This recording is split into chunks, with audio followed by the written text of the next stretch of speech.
Hello again, it's me, Dallas, aka Lazarus Out Loud, and today I will be starting my Kingkiller Chronicle series by Patrick Rothfuss. That is my favorite unfinished trilogy. I literally think he, along with George R. R. Martin, are the two best authors of our generation / era. I have a very beautiful 10th anniversary edition hardcover. Yeah, this book has been praised by Lin-Manuel Miranda.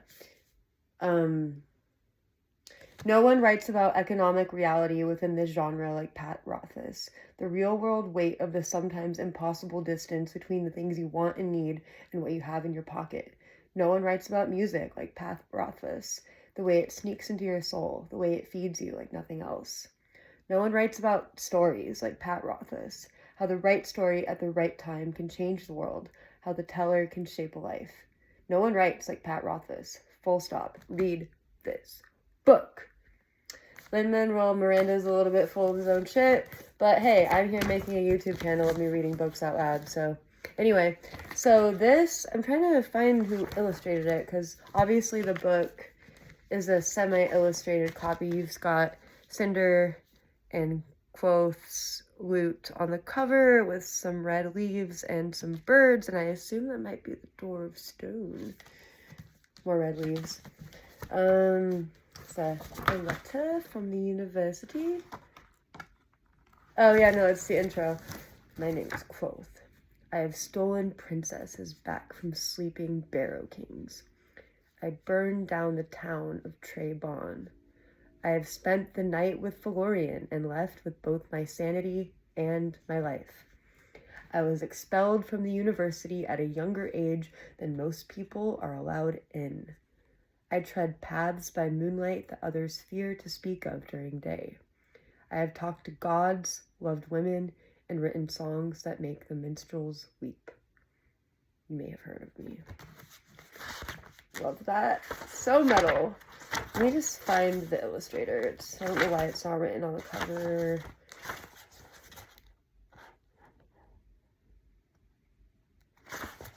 I want to read all this other shit too. Table of contents. Whatever, for some reason they didn't feel it necessary to include... Oh wait, full page illustrations by Dan Dos Santos. Okay, great, perfect. So, I'm going to start with the prologue. Here's the map of Tehran, I think is the name of the country. The four corners of civilization. Okay, one day I'm going to have to read these dedications. Like, sorry, actually, forgive me, because the prologue is one fucking page, so... And this is my adult channel, so I can curse if I fucking feel like it. But anyway, acknowledgements. 2. All the readers of my early drafts. You are too many to name, but not too many to love. Felt that. I kept writing because of your encouragement. I kept improving because of your criticism. If not for you, my writing would not have been good enough to win.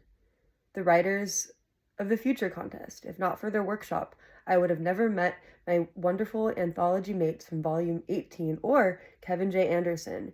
If not for his advice, I would have never ended up with Matt Bialer, the best of agents. If not for his guidance, I would never have sold the book to Betsy Wollheim, beloved editor and president of DAW, DAW.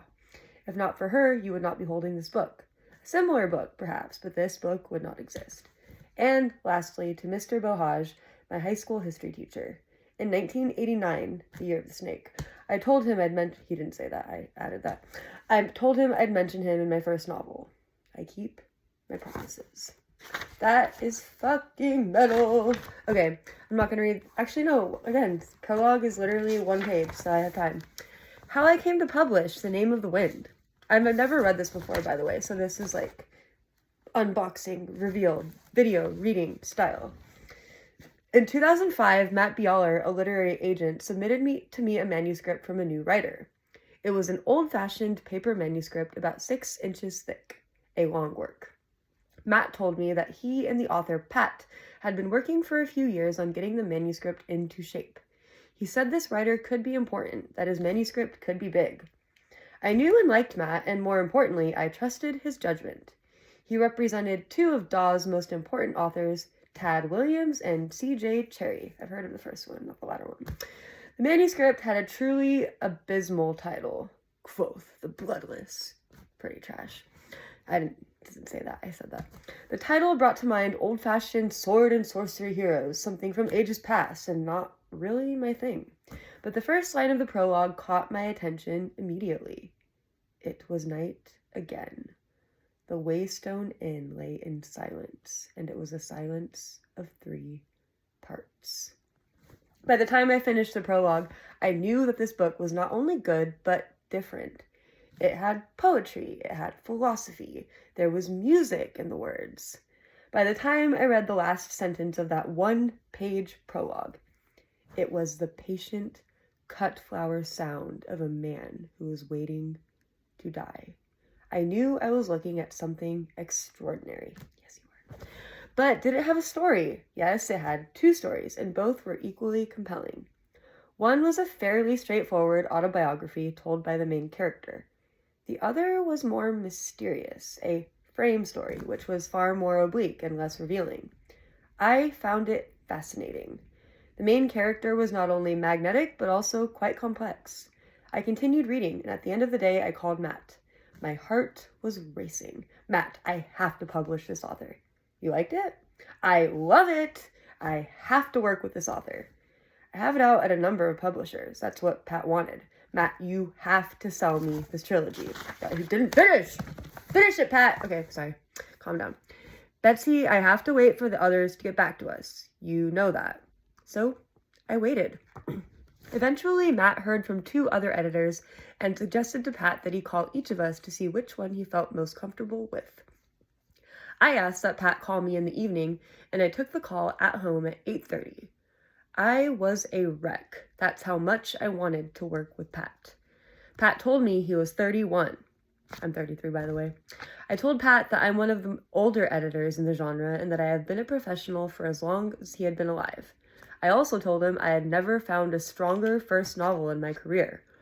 I added that, of course, he would do whatever he felt was best for his book, but I would die if he didn't let me publish it. I told him that if I won the auction, I would do everything in my power to put him on the New York Times bestseller list. In short, I begged, and Pat laughed with obvious joy. Pat and I eventually discussed Dawes' independent status. I let him know that, as one of the 2 owners of the company, I had the freedom to make my own publishing decisions, and all my authors can be part of those decisions. It appealed to him, but mostly, I begged. Pat laughed, and he and Matt sold me the book. It didn't bother me to beg. I've always been a straight shooter. The agents who know me well know that, and honesty has paid off for me big time. Frankly, I wanted to work with Pat so badly that it would have been impossible to play it cool. So I started to work on the manuscript that would eventually be titled The Name of the Wind. Pat is a compulsive rewriter, which can be an excellent trait in an author. He wanted to work on the book until the very last minute, so I read 9 drafts, the final one of which was published after the advanced reading copy had been sent out. Though there were 9 drafts, I knew I was shown a new version only when Pat felt he had made meaningful, substantive changes in the text. I'm sure there were hundreds of drafts I never saw. He was and is unlike any author I have ever worked with. He admitted to being a contrary person who would go out of his way to avoid other people's suggestions, even if they were excellent. As a consequence, he wanted my editorial notes to be no more than brief descriptions of the problems with no proposed solutions. The opposite of what most authors want, and the opposite of what I was trained to do. But Pat was right. He knew himself well. The one thing Pat and I went round and round about was the title, but eventually we worked out that the right name for the book was the one it now has. And so I came to publish The Name of the Wind, the Kingkiller Chronicle, Day 1. I published it in March, a month that has great nostalgic meaning for me. Me too, it's my son's birthday. It was in March of '93, my sister's year, year of Phoenix, that a Daw hardcover book appeared on the New York Times bestseller list for the first time. To Green Angel Tower by Tad Williams. I find it hard to believe that a decade has passed and we're now so March of '93, Tad Williams became bestseller, because this book came way after that. I find it hard to believe that a decade has passed and we're now publishing the deluxe 10th anniversary edition.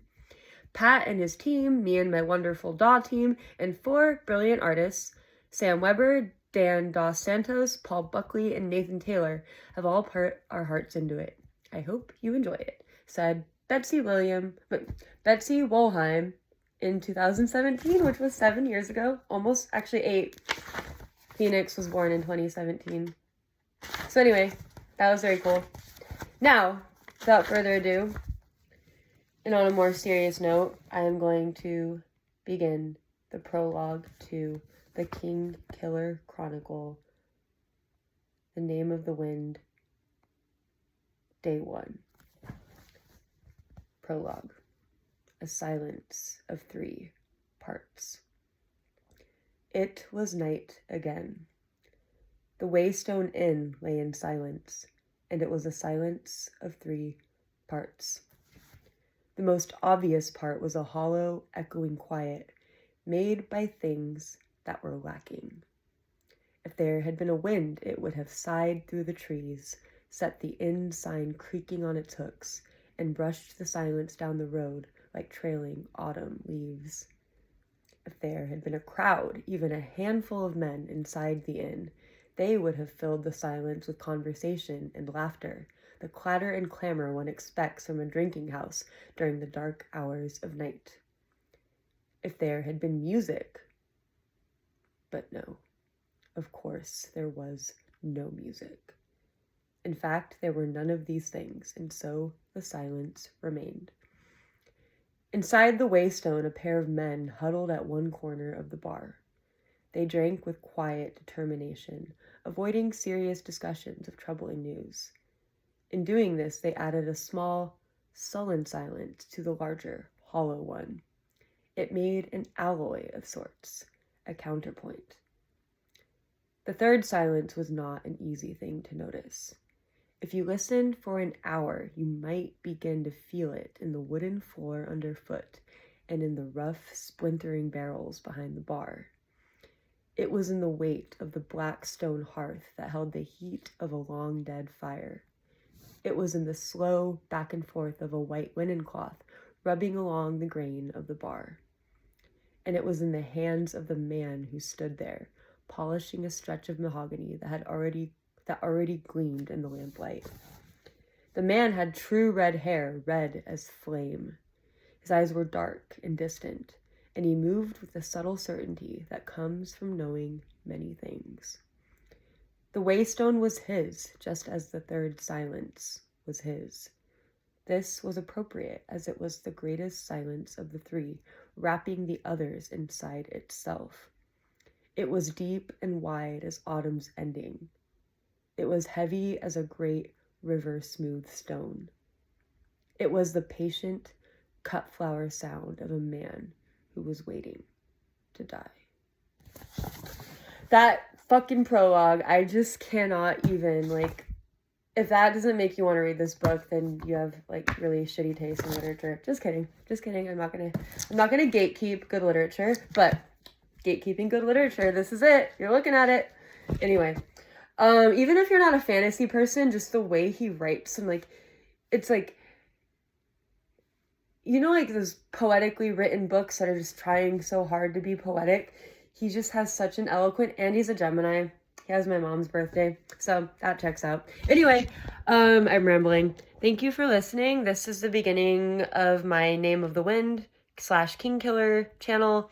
I don't know how long chapter 1 is. I don't remember. I haven't read this book in years, but I have read it multiple times over because it's that good and it's that layered and complex. It's like one of those books that you read it and you're like, okay, now I go back and reread it. Yeah, chapter 1 is actually pretty long, so it's probably going to be a 1 chapter per video kind of ordeal. Some are longer than others, but sorry, my makeup is 3 days old.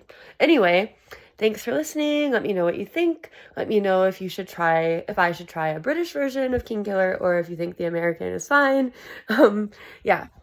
Any and all feedback. Sorry about my ugly forehead veins. They're driving me crazy, but I don't know what to do about them. So, all right, toodles, bye.